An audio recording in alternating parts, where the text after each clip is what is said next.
Peter Okebukola. All stakeholders must be involved. Former Executive Secretary of the National Universities Commission (NUC), Professor Peter Okebukola told ENOABASI Sunday that many universities only match secondary schools in some countries in terms of infrastructure and facilities for teaching, learning and research.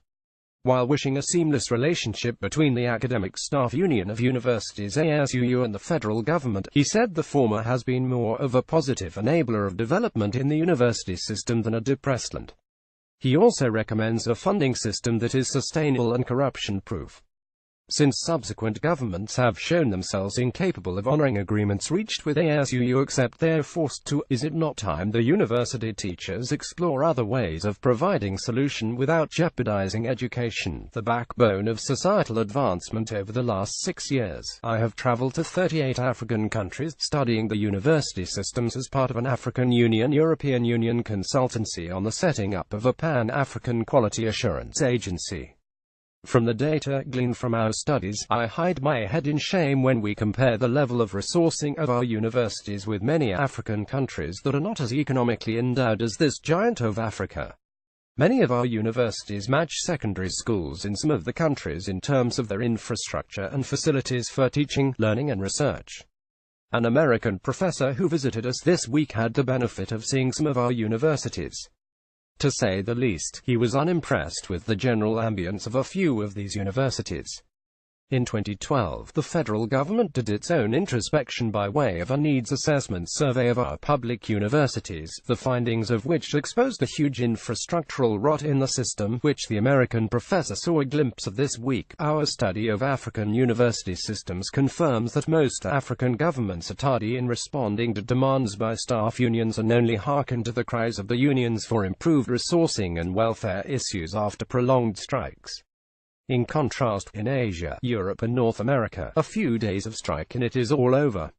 All parties reach mutually satisfying settlement.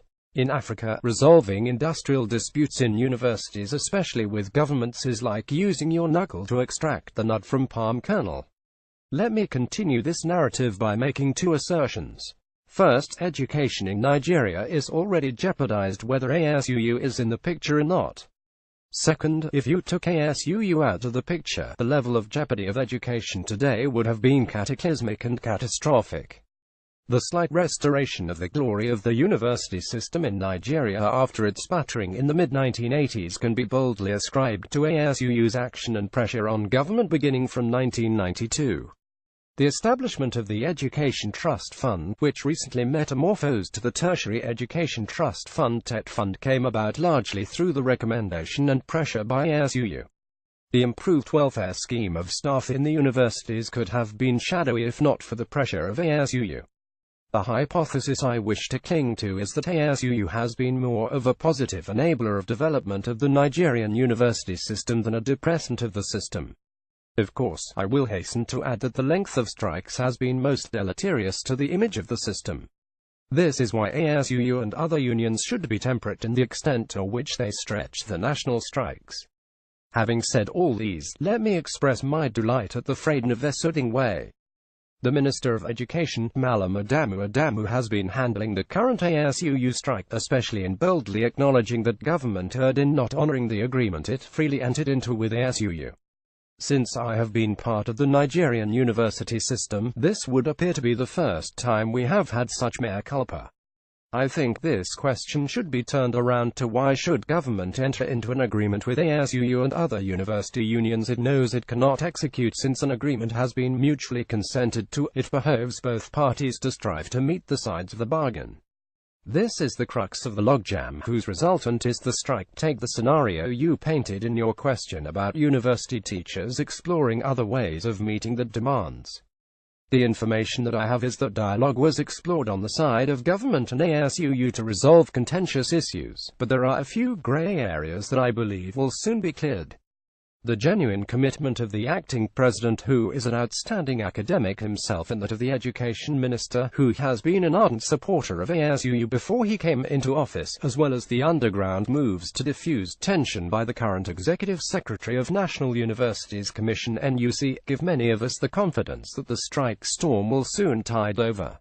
ASU appears to place a lot of premium on the 2009 agreement, as well as the 2013 Memorandum of Understanding with the federal government, which have remained unaddressed.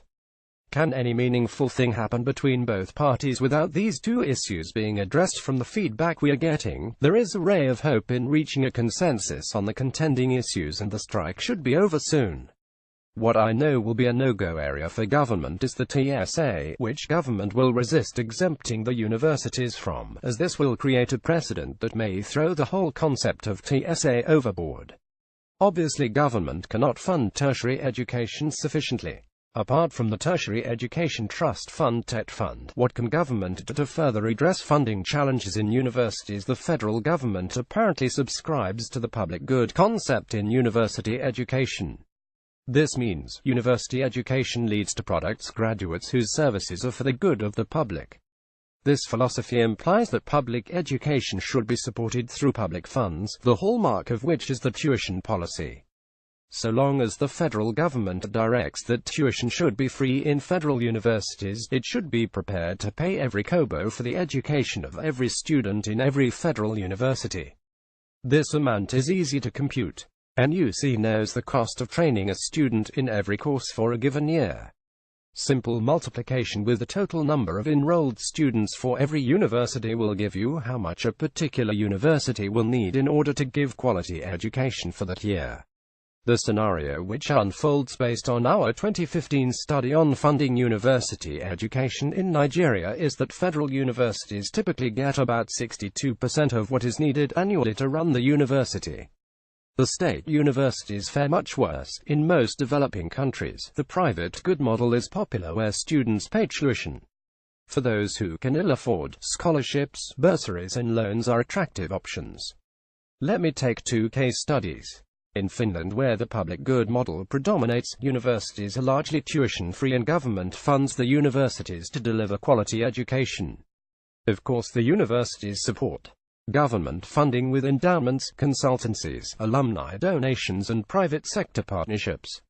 The second case study is the American system that is largely hinged on the private good philosophy. Here, tuition is not free. It is subsidized for in-state students while others pay steeply for their education. Like the Finnish example, the university also gets huge support from endowment and alumni. Back to the Nigerian case, until the day dawns when we will subscribe to the private good model, we will continue to groan under the yoke of the tuition burden. It is intriguing that parents who can pay for secondary education feel constrained to pay for university education. My proposal is for the Nigerian government to keep the public good idea for basic education and gradually introduce private good for higher education. Operationally, this will translate to making basic education free and compulsory as provisioned in the National Policy on Education, and to allow federal universities to introduce a tuition fee regime that will be minimal for a start and scaled up over time. Universities should also be encouraged to be more vigorous in the drive for internally generated revenue. To what extent does the inability to independently generate funds impact on scholarship in Nigerian universities? The impact is negative, as you require funds to conduct meaningful research, attend national and international conferences to share the findings of the research. On the conduct of research, you need staff of their laboratories and workshops. The scholar needs such facilities to collect respectable data that can earn publication space in top-rated journals. It needs to be said that TET Fund has been exceedingly supportive in providing funds for all public universities to support scholarship. Monies are made available as research grant for attending national and international conferences and for publishing scholarly books and journals. I am aware that many universities such as LASU, UNILORIN and Book deploy some of their internally generated funds to support scholarship.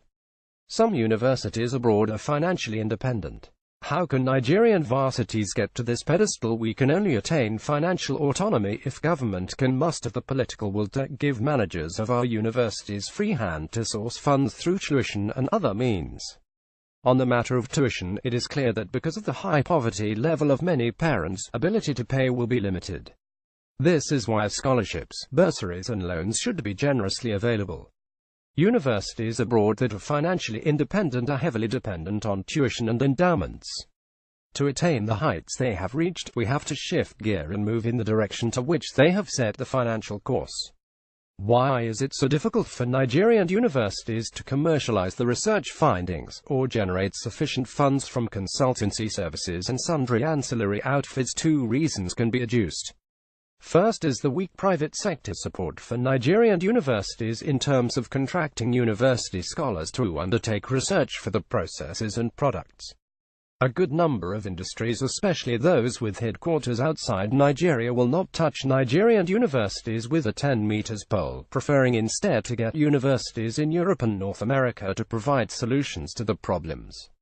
The second reason, which is closely tied to the first, is the perceived poor quality of research that is conducted by many Nigerian scholars, who depend on outdated equipment and methodologies.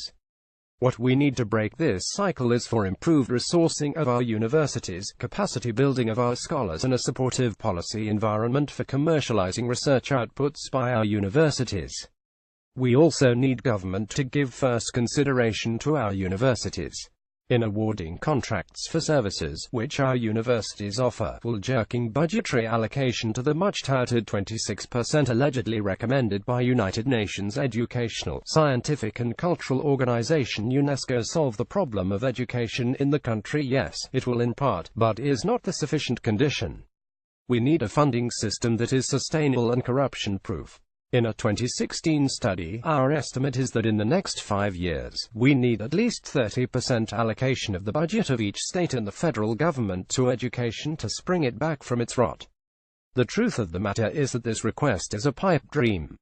What happens to other sectors if a third of the budget goes to education? What happens to health, agriculture, security, power and others? What we need to do is to ensure that all stakeholders carry the funding burden of education, not only government with the mythical 26% budget load.